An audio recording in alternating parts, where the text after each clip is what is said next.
Olá, seja bem-vindo ao nosso querido Chat Visita, o podcast do Grêmio Chat Cidadãos. Esse é o nosso primeiro episódio.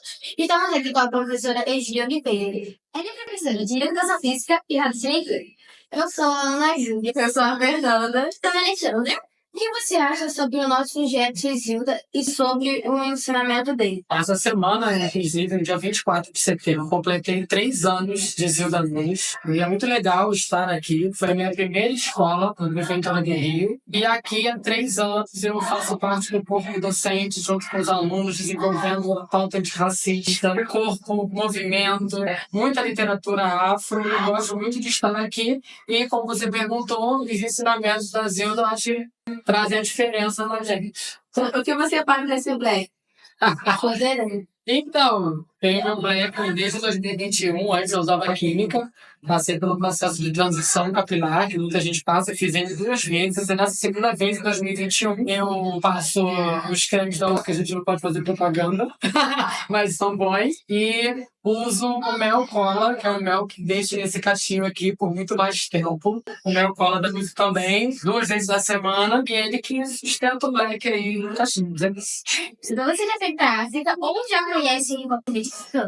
Nunca fui a nenhum país do continente africano. A gente fala de África aqui, precisar ter ido lá. Porque, como vocês sabem, o continente africano faz parte da nossa ancestralidade, da nossa origem, que por muitos anos foi falado de uma maneira muito ruim, não nos deram tantas informações legais sobre o continente africano, sobre os seus 54 países. E aí, ano passado e esse ano, a gente traz o continente africano porque é importante a gente saber das nossas origens e as riquezas, o pioneirismo que a África tem pra gente e o que há de África em nós, uma vez que somos um país aí afrodiaspórico. Como que você puxou essa ancestralidade e esse profissionalismo? Legal, eu acho que a educação antirracista, ela me atravessou no meu processo de autoaceitação. Não aceitava a cor da minha pele, nem o meu cabelo crespo. E quando eu passo por esse processo de autoaceitação, eu entendo que as crianças, da onde eu sempre trabalhei, também precisavam passar por esse processo de autoaceitação. Então eu chego aqui na escola sem saber que eu ia trabalhar com isso, somente professora de educação física, ponto. E aí quando eu vejo no chão da escola, vejo as crianças ali com algumas ofensas, algumas crianças que não aceitavam o seu cabelo, eu falo, poxa, isso aconteceu comigo lá atrás, que não fazer alguma coisa aqui. E aí, por mais que eu não me sentisse letrada racialmente, eu comecei a estudar, pesquisar, e aí a gente começa em 2022 com o nosso tema, qual é a minha cor, porque se eu não reconhecia a minha própria cor, talvez as crianças agora também não, devido às brincadeiras racistas que eu vi acontecer. Então, a gente começou com qual é a minha cor, depois qual é a minha origem, falando de continente africano, necessário. Eu não sabia disso.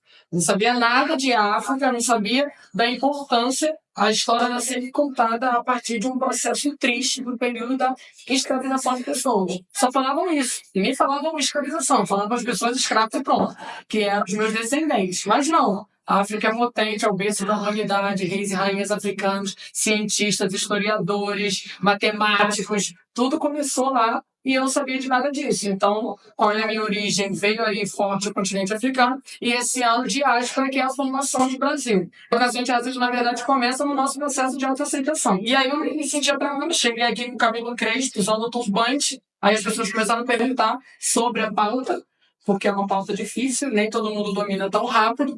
E aí eu falei, caramba, vou ter que estudar, porque eu, na verdade, só sou uma mulher preta de cabelo crespo, não estou sabendo nada sobre a pauta, assim, antirracista a fundo. A gente começa aí com a minha cor, com a minha origem, agora diáspora, e agora daqui pra frente só pra frente.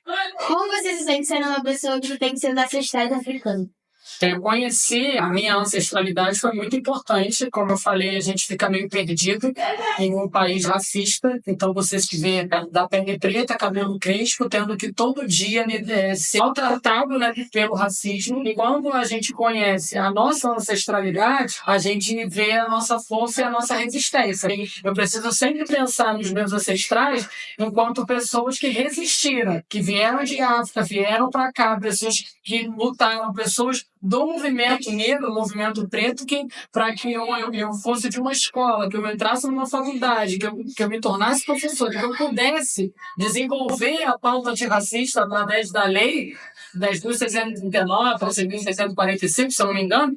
Ou seja, pessoas já vieram antes fazendo isso, deixando esse caminho aí aberto para que eu chegasse enquanto professor e pudesse desenvolver a banda de racismo.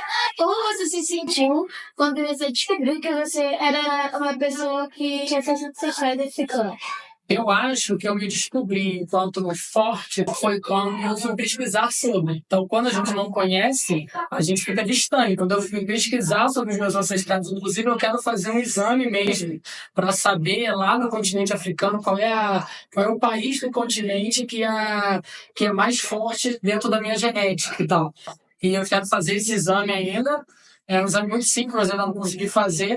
Eu acho que quanto mais a gente conhece sobre o nosso passado, mais a gente melhora aqui no futuro. Que é a frase do São Paulo, né? Quando a gente reconhece, quando a gente estuda no passado, quando a gente resgata toda a nossa ancestralidade, a gente consegue entender o presente, ressignificar, melhorar o nosso presente. Então, eu acho que como eu me senti mais feliz foi quando eu vi a minha importância aqui no Gérson da Nunes, como as crianças, eu me senti representada por eles, porque eu me vi neles, esse é meu compromisso com vocês. Então, eu acho que eu me senti mais feliz mesmo quando eu comecei a atuar na pauta antirracista, entendendo a minha ancestralidade. Como você se sente como uma mulher preta no meio de uma sociedade quase toda branca e atinge por algum racismo? Nós somos a maior porcentagem. No Brasil aí é quase 55, 56% da população é negra. E a população negra, ela é a soma aí de pessoas pardas e pessoas pretas. E no Brasil é essa mistura, fica parecendo que por ser essa mistura que não tem racismo, mas na verdade o racismo acontece todos os dias, ele é muito sutil. Já sofri racismo sim, já numa loja, né? Eu fui fazer umas compras com a minha irmã e o segurança ficou, né, ali atrás da gente, sem necessidade, que a gente não vê, né, isso acontecendo com frequência com outras pessoas. Também em um hotel, onde eu paguei para minha mãe uma sessão de massagem, né, junto com os par dos pés e tudo mais, era um hotel na Barra da Tijuca. E quando a gente desceu, né, lá para esse spa, que ficava ali só, segurança veio de um lado ao outro, cercaram a gente no corredor para perguntar para onde a gente estava indo. E eu já tinha informado lá cima que eu ia lá embaixo, que era para esse spa dentro desse hotel. Então ali a gente levou um susto, porque sabiam onde a gente estava indo, sabiam que ali é. Quando a gente chegou nesse spa, a moça falou, vai ao banheiro, que é só seguir no corredor. E esses funcionários que não sabiam aonde a gente ia, cercaram a gente de uma maneira muito bruta, assim. Então, são os dois episódios que eu lembro. Fora isso, são esses episódios racistas que acontecem até mesmo da própria escola, porque as crianças reproduzem isso. Então, a questão do cabelo ruim, cabelo de... Tudo isso acontece, é o que a gente tenta tirar, o que a gente tenta mudar. Se você pudesse mudar em alguma coisa aqui na sociedade brasileira, o que você mudaria? Eu vou usar aqui um cara chamado Antônio Nego Bispo. Ele não está mais entre nós. Ele era um líder quilombola. E ele tem a seguinte frase que eu sou apaixonado, que é quando os quilombos perderem o medo das favelas, as favelas confiarem nos quilombos, se juntarem às aldeias em confluência, o asfalto vai derreter. O que isso significa? Quando a gente entender que a população negra, que a população indígena, a gente entender a potência da nossa comunidade, da favela aqui do Chapadão, quando a gente se unir, a gente vai conseguir mudar algumas coisas, porque nós somos a porcentagem maior da população. Meus sonhos são mais pessoas conscientes racialmente para poder fazer diferença na nossa sociedade enquanto luta, porque senão fica difícil. Então eu penso nisso muito. E quando ele fala na frase que esse asfalto vai derreter, não é numa questão ruim, é numa questão assim, a gente vai ter força de fazer diferença, gente.